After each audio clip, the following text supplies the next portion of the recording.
One of the most controversial decisions that me and my wife made when we first got married was to liquidate her entire 401k balance and pay the 10% penalty. And it's controversial because everybody thinks that you need to fund your 401k, like that should be your top priority. But I'd argue that our top priority is not to retire well when we're 60, it's to live well up until we're 60. And so what we did is we withdrew everything, right? We paid the 10% penalty on the $50,000 balance, we paid the state income taxes, we paid the federal income taxes, and by the end of it, we only had like 30K left. And I think this is where most people would say that's really dumb, right? Because in your 401k balance, you had 50 grand.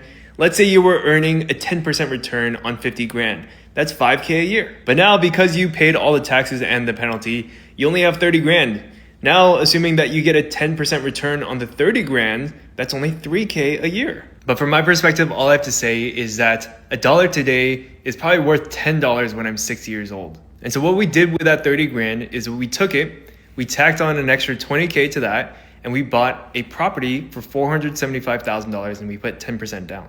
We got a 2.75% interest rate, and the seller also gave us a $70,000 loan at an interest rate of 0%. Now, the property is rented out to a long-term tenant, and we pretty much break even on this property. Sure, we make a couple $100s of cash flow every single month, but I just reserve that pretty much just for the maintenance and capital expenditures. And the rest is being used to pay down our loan on that property. Because we have such a low interest rate, we are paying down our principal balance on that loan by like $1,500 every single month. So even if the property brings in $0 of cash flow, it is actually increasing our net worth by $1,500 every single month. And $1,500 a month for 12 months is $18,000 a year. And this property that we bought actually saved us about 30 grand in taxes.